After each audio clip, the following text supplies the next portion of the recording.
भारत और Europe FTA sign करने वाले हैं, यानी कि फ्री ट्रेड एग्रीमेंट जल्द ही दोनों देश साइन कर लेंगे।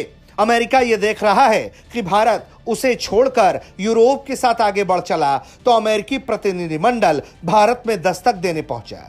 ये जो इंडिया जो डील है, ये फ्री ट्रेड एग्रीमेंट है, ये 2 डेकेड्स की निगोशिएशंस के बाद हो रहा है। ईयू और भारत के बीच में कॉमन है और इस बार आप जानते हैं कि 26 जनवरी की जो हमारी रिपब्लिक डे परेड है उसमें प्रेसिडेंट है आपका यूरोपियन यूनियन का, उनको एक्चुअली बुलाया गया है। शंकर जी ने यूरोप में बैठकर यूरोप की ही बेइज्जती कर दी और पूरी दुनिया उनकी चेंज करके रख दी है। अमेरिका के साथ कुछ होता दिख नहीं रहा, वहीं भारत दुनिया के कई देशों के साथ इस मामले में आगे बढ़ चला है और अब बारी यूरोप की है। ऐसे में भारत एक नया बाजार तलाश रहा है और यूरोप भी भारत के बाजार में भरोसा दिखा रहा है, यानी कि दोनों ही अब अमेरिका से इतर अपने अपने रास्ते पे निकल चले हैं। वहीं दूसरी तरफ जिस तरह का वैश्विक तनाव है उसके मद्देनजर भी अमेरिका चाहता है कि भारत के साथ उसकी रणनीतिक साझेदारी पर कोई असर ना पड़े, क्योंकि फिर साफ शब्दों में हम ये भी कह सकते हैं कि नाराज भारत को मनाने में जुटे। अब वो जो ईयू कमीशन की प्रेसिडेंट अर्सुला वॉन डर लेयन साहिबा, उन्होंने कहा है कि ये मदर ऑफ ऑल डील्स है, क्योंकि इसका स्केल बहुत बड़ा है। इसका स्केल बहुत बड़ा है। इसका इतना बड़ा स्केल है, इतना बड़ा स्केल है कि बेसिकली तो इसमें कम से कम 2 बिलियन लोग इन्वॉल्व हैं, वो कह रही हैं। ऑफिशियली बोला Bharat is indispensable for their survival. ना तो पार्टनर बोला, ना फ्रेंड बोला, लाइफलाइन बोला है भारत को। ये mother of all geopolitical word है, सरेंडर है जो यूरोप को कराया है और इसके आर्किटेक्ट एक ही आदमी है, वो है जयशंकर। 27 जनवरी को जो सोर्सेस से ये इंफॉर्मेशन ये मिल रही है कि एक पॉसिबिलिटी हो सकती है कि ये जो फ्री ट्रेड एग्रीमेंट की जो हम बात कर रहे हैं यूरोपियन यूनियन और इंडिया के बीच में, शायद इसके ऊपर मोहर लग जाए। जय हिंद दोस्तों, यूरोप को भारत में एफटीए करता देख दौड़ा आया अमेरिका और भारत के साथ अब मीठी मीठी बातें कर रहे हैं कि जी, बिकॉज अब भारत वाले मुद्दे पे तो इनके सबसे क्लोजेस्ट अलाई ने इनका साथ छोड़ दिया ना। पूरा का पूरा यूरोप के 28 देश ही आके भारत से एफटीए कर रहे हैं। कहाँ अमेरिका भारत पे टैरिफ लगा के बैठा हुआ है।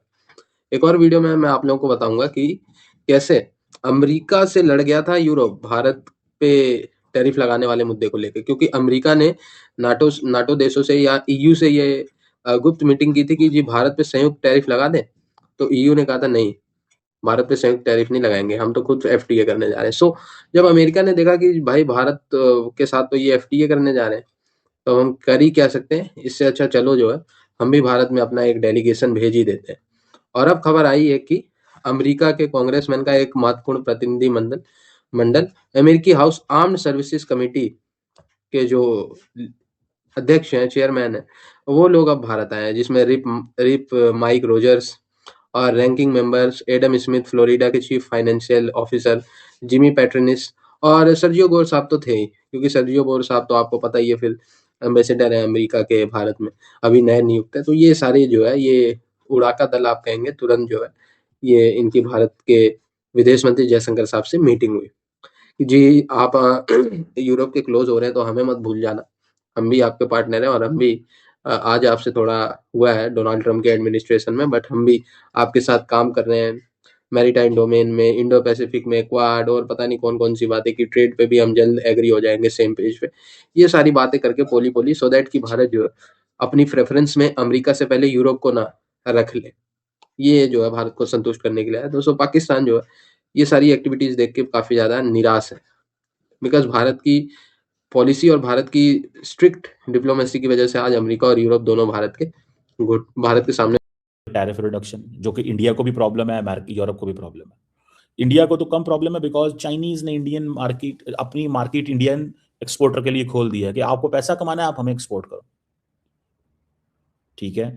ये इंडियंस क्या करेंगे, जो यूरोपियन कार्स हैं उनके ऊपर ड्यूटीज कम करेंगे, यूरोपियन वाइन के ऊपर कम करेंगे, ताकि इंडियन मार्केट के अंदर चीजें आ सकें।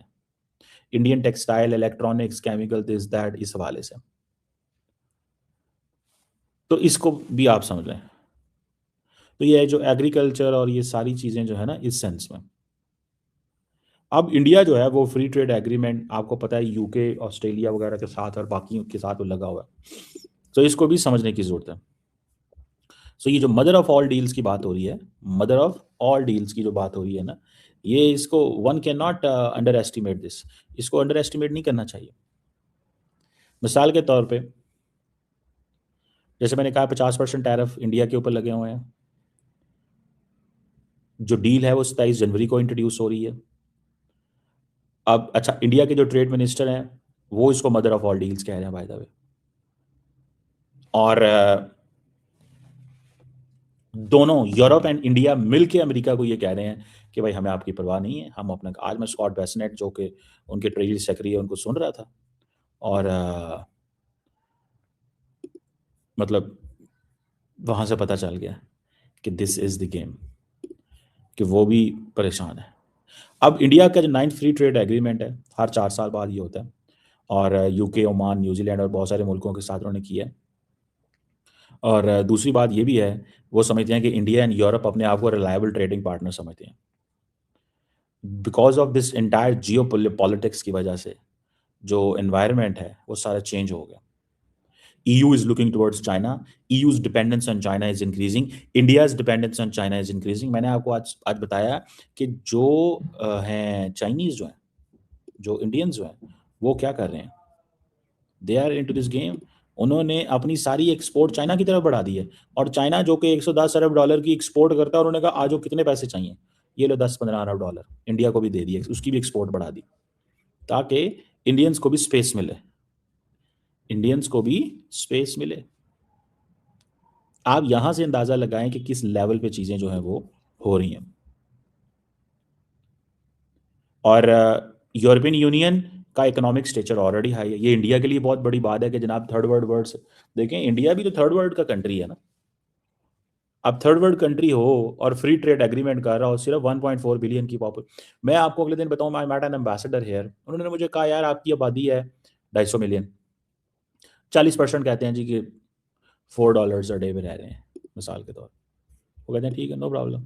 वो कहते हैं मेरे मुल्क की आबादी है 2 मिलियन, आपके मुल्क में 2 मिलियन सुपर रिच है, तो मेरे लिए तो 2 मिलियन ये इंपॉर्टेंट है ना। मैं क्यों कहूं कि वो आपके मुल्क, मुझे 40 मिलियन से क्या कर्ज है।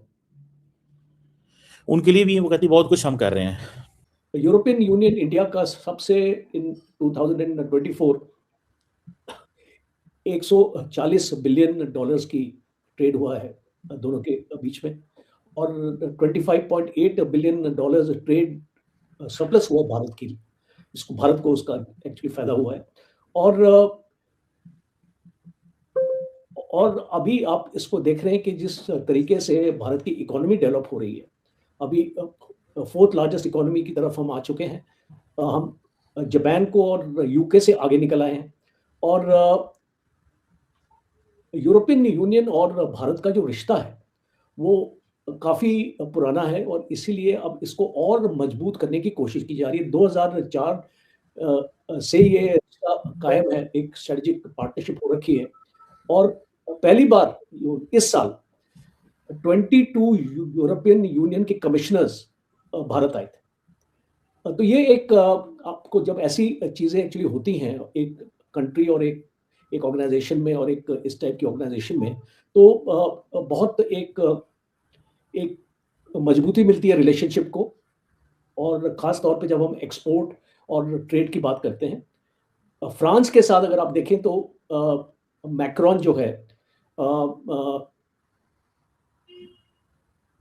भारत आने वाला है अभी, कुछ महीनों में उसकी एक्चुअली विजिट होने वाली है। और जो राफेल एयरक्राफ्ट आपने सुना होगा, 114 राफेल एयरक्राफ्ट की डील भी उसमें इसको फाइनलाइज की जाएगी।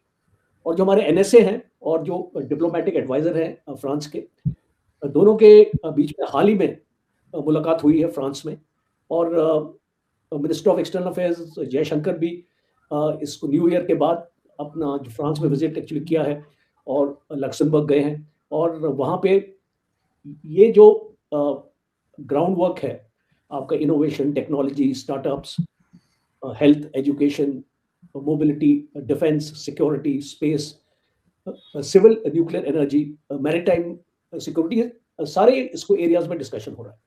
तो अभी एक खास चीज़ ये नज़र आ रही है कि जो एरियाज हम यूरोपियन यूनियन के साथ टारगेट एक्चुअली करना चाहते हैं वो हैं जनरली मशीनरी और appliances, chemicals, waste metals, minerals और टेक्सटाइल। तो ये सब मैं आपको इसलिए बैकग्राउंड नहीं दे रहा हूँ बिकॉज यहाँ पे, और इसमें जेम्स एंड ज्वेलरी भी शामिल है और इसमें टेक्सटाइल्स जैसे कि, तो जहाँ पे टैरिफ्स ने भारत को इम्पैक्ट किया है with relation to United states,